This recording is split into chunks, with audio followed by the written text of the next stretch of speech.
Okay, let's see if I can get this thing to go right. I think I've tried to make this video about 30 times. This is really important. There are going to be, this video is in two parts. This one is going to be about the history that Psalm 90 covers. And then there's a tandem video that's going into the Psalm 90 playlist, which goes through the corrections that I'm making to the meter and to the translation. I finally retranslated it, which you're going to see here too, into the English with the same meter as is in the Hebrew. It'll blow you away. This is just awesome.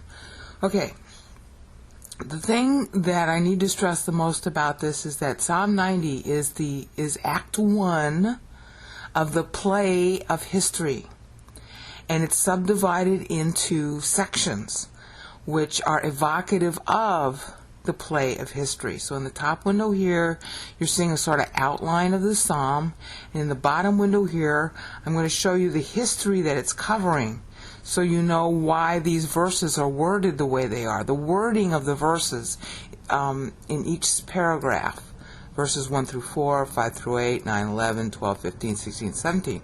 These are all scripts by different actors. Like here, the first actor is God. Then there's another actor that comes on stage testifying to the Adamic voting period, which I'm going to cover. Then the Noahic voting period testimony. And then Moses' own, he's writing autobiographically in 12 through 15. And then the upcoming prophetic testimony of the time when the temple is down and Jerusalem is not yet rebuilt. Okay, and I'm calling that the Purim voting period, for lack of a better word. Actually, Purim preceded it by about 10 years, but it's the aftermath of Purim. In other words, because Purim was successful, there was a voting period to vote to restore Jerusalem. So that's going to come up, here in this video. In the other video, I'm going to go through the corrected translation and why I made the corrections.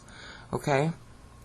So let's start right now. Okay, first of all, I got to say something that's really important. See this 84 here that I've highlighted? Paul plays to that. So Paul is very definitely picking up the plot from Psalm 90 in order to tell the lines, because he's also using Greek drama, to tell the lines of God's election in eternity past. And that's why he's picking on the 84, because the first 4 verses are God as the actor. Okay? This is a very clever technique, and it's followed throughout the Old Testament, and John follows it also in Revelation. So John is also talking back to the same structure in Psalm 90. All right, so this ends up being like the progenitor or the precedent-setting rhetorical style for Revelation, and before that for Ephesians 1, actually the whole book, and before that for Daniel, and before that for Isaiah, because they all play to the concepts, the words, the meanings, and the syllables. The syllables, that's your conclusive key, in Psalm 90. So whatever denomination you are, this is going to have a major impact. So that's why I'm disclosing it. I'm not saying that you should buy it, because I'm not a teacher. I am a reporter. I am just the waitress reading what's on the menu. And what you're going to have to do is use 1 John 1:9, obviously, or you're wasting your time.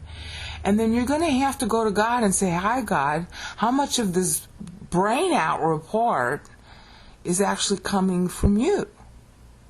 And then, whatever is right in the report, he'll testify to, and whatever is wrong in the report, he'll testify to. And, you want to check with your pastor. I mean, you don't just take my word for it. I'm giving a report. My job is before God to be a witness. All right, like every other human being that's a believer. Doesn't matter that I'm female for this job. But, the authority part has got to be from Scripture, which is what I'm going to show you, and it's got to be from God. Now, if a person's a male teacher, because the only ones who can be teachers are males, you get a special right to believe them without having to, test them. Actually, you're supposed to test them, but you don't have to test them as much. You just go to God and say, is this the teacher you want me to listen to? Okay, it's simplified because they've got a special authority God gives them. But the reporter doesn't have that. You're supposed to vet what a reporter says. So I expect you to vet what I'm going to say, which is why I'm documenting it so much. That's why I spend so much time with these videos. I want to show you where it is and where it's coming from. And then you go to God or your pastor or whatever you do to vet the material, okay? So now we're going to start. John, Paul, the whole New Testament really plays to this part, okay? Verses 1 through 4, God's eternity past vote as director. Ephesians 1 is very obviously God's vote, God's plan, and how he chose us, la la la, okay? All that stuff is very obvious in the text. All right, but what isn't so obvious is where that text is precedented right here, and we're going to go through that in a minute. I just want you to see the outline now. So God, verses 1 through 4 of Psalm 90, is God's eternity past vote as director and producer of the play of history. Okay, and you're going to see that that's what it means when we go through the text. Okay, the second paragraph of Psalm 90 is 70 syllables long. It's verses 5 through 8. And it is the Adamic voting period script testimony. And that's where we're going to start now so you can see how neatly this ties. Okay, first just note the location and that it's 70 syllables. That's really important. Now we're going to show you why it's 70 syllables. Down here in the bottom, this is the Excel worksheet, Juniors XLS. In the bottom we have Adam, okay, on the left, okay, in row 14, and Adam supermatures 130 years after his fall, as a result of which Seth, in row 15, is born. The birth of the son signifies the supermaturity. It's an award. It's a birthday present, actually, to Adam. All right. Seth means appointed. That's a very pregnant word in Hebrew. It means appointed to carry on the name. In other words, appointed by God to be of God, to be God's special person. So Adam had supermatured and is awarded with Seth. Remember, Adam had other kids. Not all the kids are mentioned. Only the heroes are mentioned in Genesis 5. So Seth is appointed to carry the name. That means Seth supermatured also, really.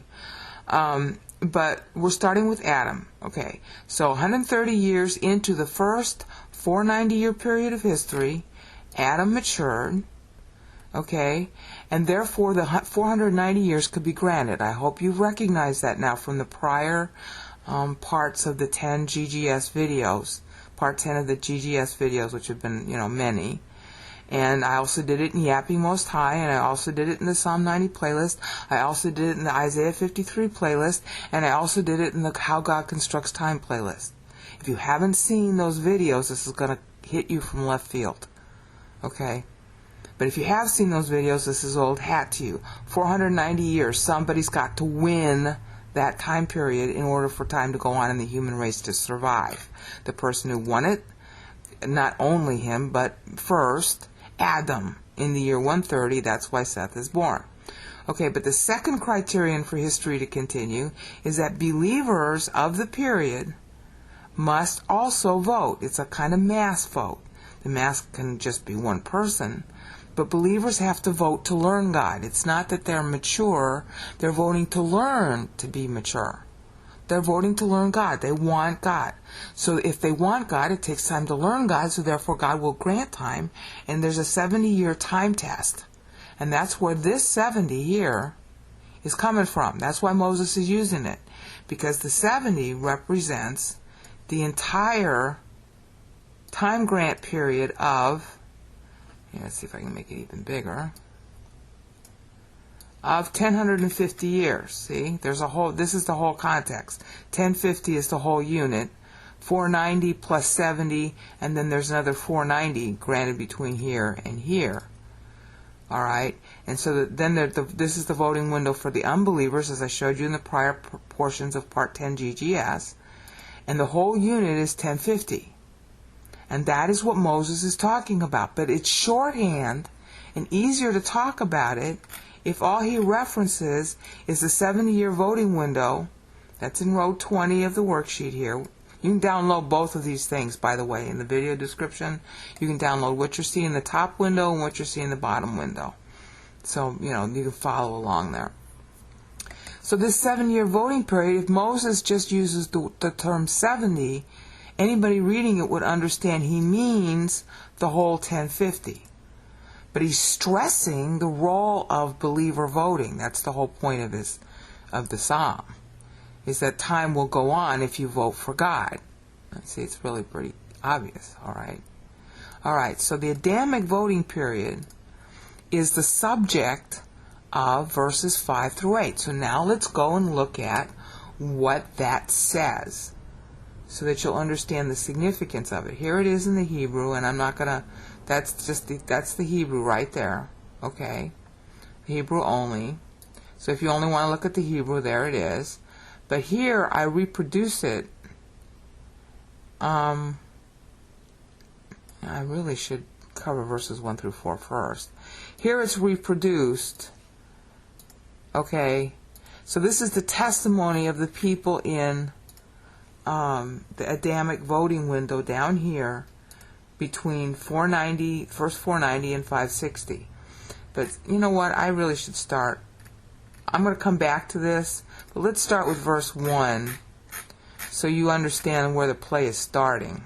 Okay, in front of you in the top window now is Psalm 90 translated with Hebrew meter. In other words, the English text is going to follow the exact Hebrew meter. The Hebrew meter is 12 syllables and 12 syllables in the first clause. That totals 24 syllables for that verse, and the aggregate total is 24 syllables. Next clause, and I changed this versus the Psalm 90 videos.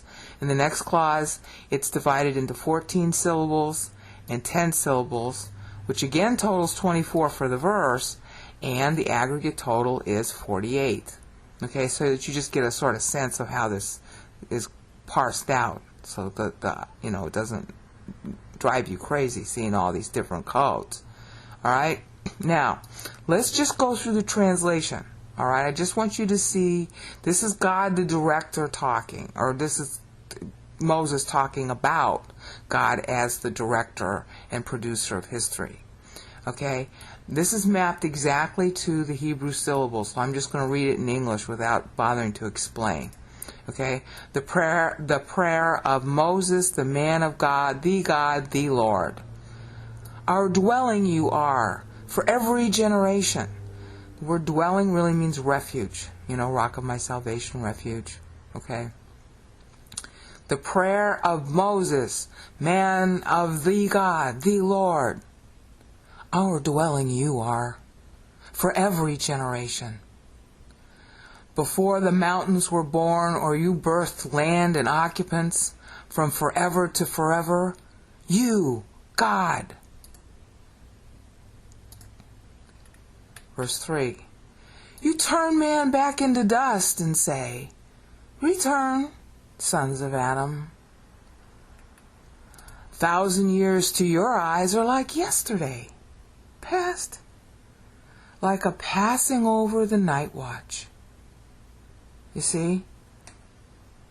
The director and producer is God. Your refuge is in God. We're just occupying this land. Okay? We return back to dust. And because God says, return, shuvu. That's the Hebrew. Shuvu. Come on back. Sons of Adam, not sons of men. Sons of Adam. This word here is Adam. Okay? 1,000 years to your eyes are like yesterday, past. Like a passing over the night watch. Okay, passing over is where the word Hebrew comes from. When you think of the word Hebrew, you should think of the Passover people. Because that's really what it's coming from. It's the Ever means to pass, go past the river, go past the boundary, go over the boundary line. It has a negative connotation too. Okay, which we're going to see if you look at the translation, but I mean in how I do the translation. But I just want you to understand, this is wordplay. All these little yellow highlighted things are wordplay. Okay? And I cover that in the tandem video on this translation in the Psalm 90 playlist. Okay, so one more time, let's look at the director. The prayer of Moses, the man of the God, the Lord.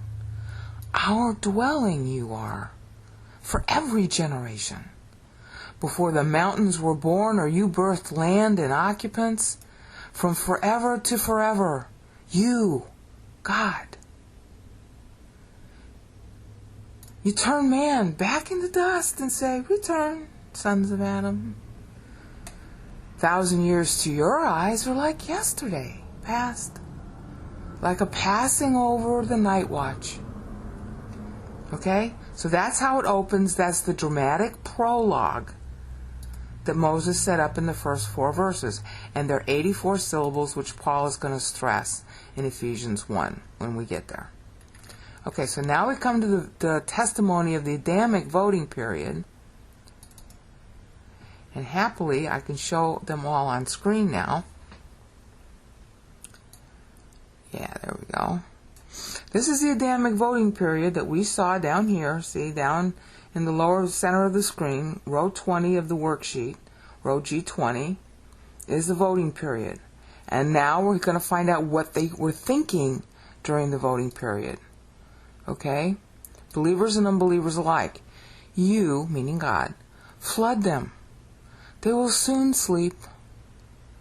In the morning, like grass, they pass on. By morning he sprouts, but passes by evening. He's circumcised, dried up. The literal Hebrew word here is circumcised. Your translations will gloss that over, because translators are prudish. It's macholel. Okay? Molel. A molel is circumcision. It doesn't mean anything else in Hebrew. It's a very famous word in Hebrew. Okay? So, by morning he sprouts, but passes by evening. He's circumcised, dried up. In other words, when you cut the foreskin, what happens to it? It immediately shrivels up. And so, Moses is likening, and actually the voter during this period is likening life to a circumcised phallus. Okay? See, they knew about this before Abraham existed. Okay? Yeah. Verse 7. So we end life with your rage, in your hot wrath, consternated. Hebrew word here is bahal. Right here. And it means to be apoplectic, to be consternated. It isn't just dismayed, we were dismayed. No. It's how can you do this? I don't understand. That's consternated. That's bahal. Okay, that's what happened to Herod when the Magi came and said, oh, we saw this star. Yeah, Herod didn't see any stars, so he was all apoplectic. Yeah, it's the same word, bahal. All right? Translated in Greek as tarasso. And we get terrified from that. The word terrified comes from that. Okay, so we end life with your rage, in your hot wrath, consternated. So this is the testimony of this period. Final verse of the period. You set our twisting sins on display before you, our secrets alight in your presence. In other words, everything's hopeless except you got this rage problem you're concerned about. Secrets alight in your presence. Now, why does that mean so much down here?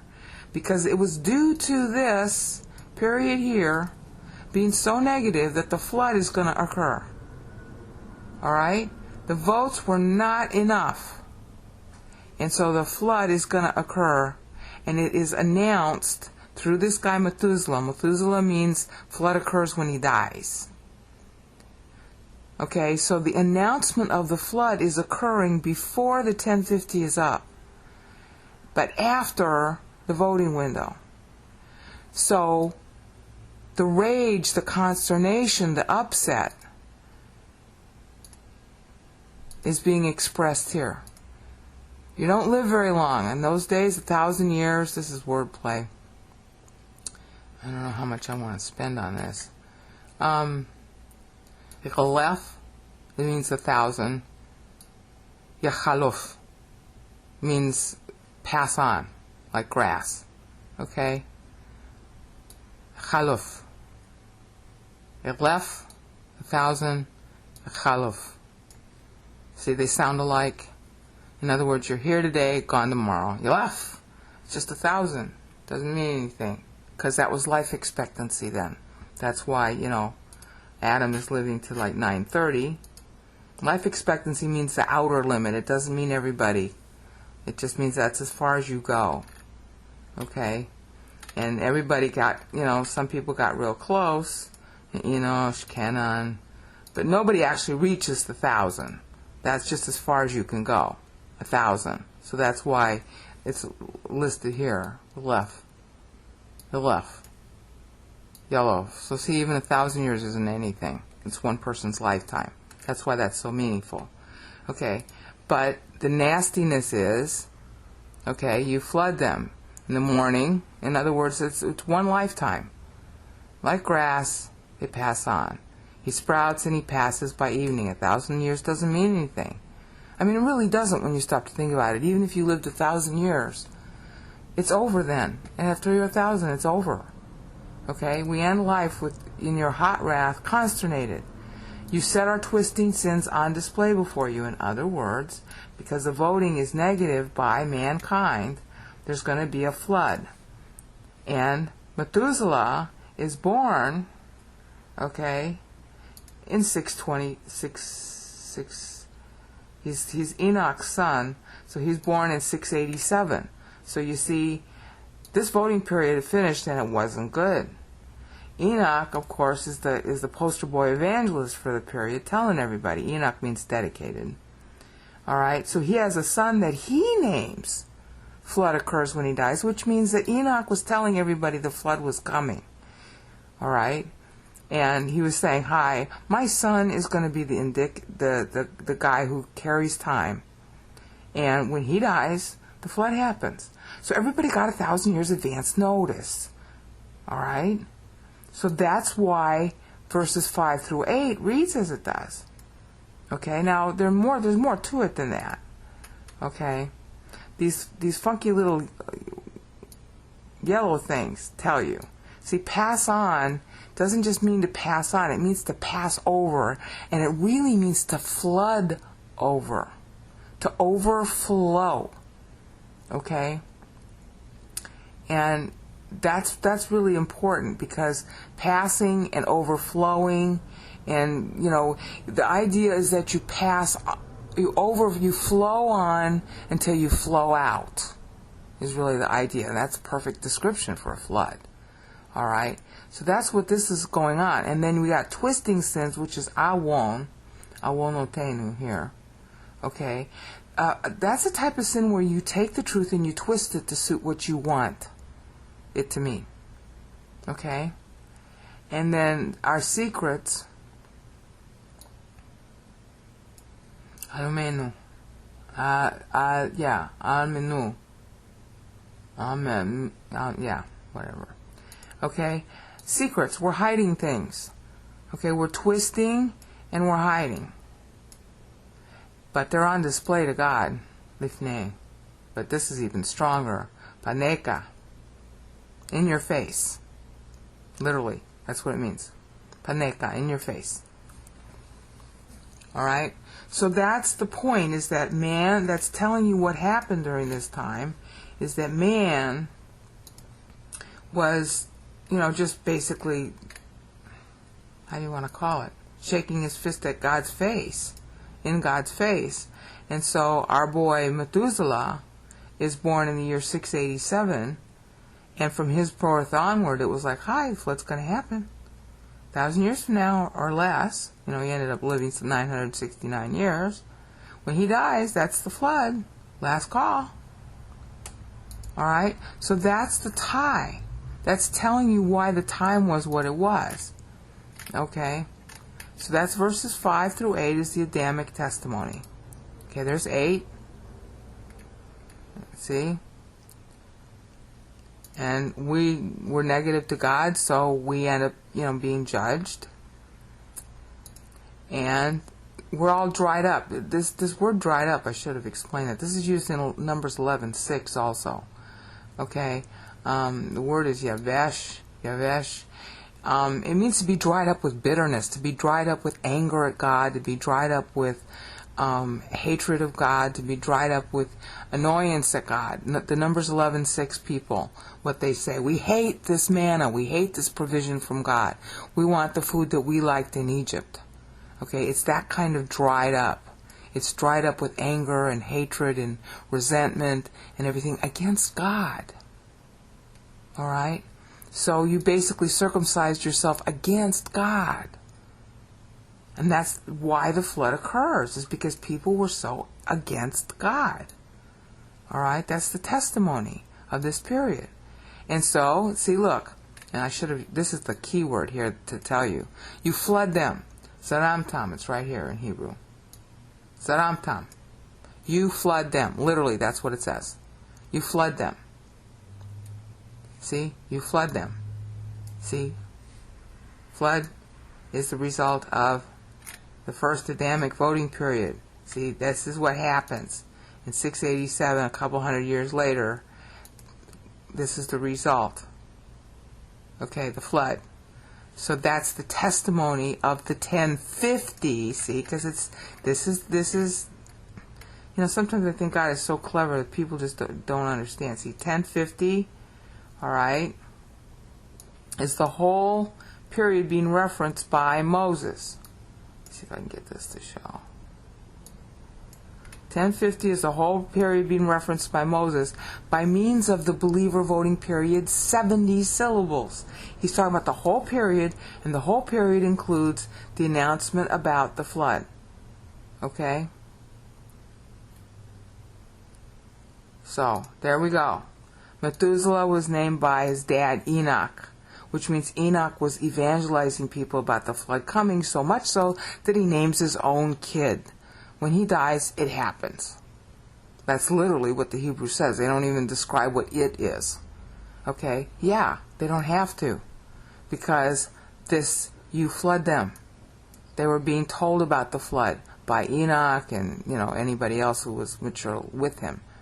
Okay? You flood them. Zaramtam. Alright? And then you set our twisting sins. There are two Hebrew variations for how you spell it, but this is the word for you set, and that's what Seth means. Set. See, Seth means appointed. In English, it's pronounced set. Okay, and there are two different spellings of it. So see, that's a reference to Seth. See, this is the kind of wordplay that is used in the Bible that we don't know about as Christians. And so when we look at these passages, we just think they're nice verses you say in church, and we're completely clueless about what's really being said here. You flood them. Yeah, that's a reference to the flood. Pass on. Yeah, pass on due to the flooding of the waters. Okay? And that's why dried up is so evocative, because they're being flooded by their own arrogance and therefore by justice, because they're dried up with anger and rage and all that stuff. And so we're in God's rage because we're enraged at Him, and that's the hot wrath being cooled off by the flood. Okay, and that all happens because God appointed our sins. Isaiah's going to play on this in Isaiah 53:10. God has appointed our sins. Yeah, appointed means Seth, down here at the bottom, lower left-hand corner of the screen. Okay. God has appointed Seth to carry on the name that will result in Messiah, who will be appointed to carry our sins. You see that wordplay? Is that not cute or what? And to us, everything is secret. Oh, but nothing's secret to God. All right? So our secrets are a light. In other words, it's dark. We think it's all dark. Oh, no. It's all light in Him, and He's going to make light out of our darkness by setting Messiah from Seth, the appointed one, who is the son of Adam, who super matured, who bought the time period in the 70 so we could have a testimony about the 150. You see all that wordplay? I hope it isn't too clever. I hope I didn't overwhelm you. If so, you're going to have to play this video over. I'm sorry. It's just really fast. It's just really clever. And it's just really God. In the next segment, we'll pick up for the next period of history.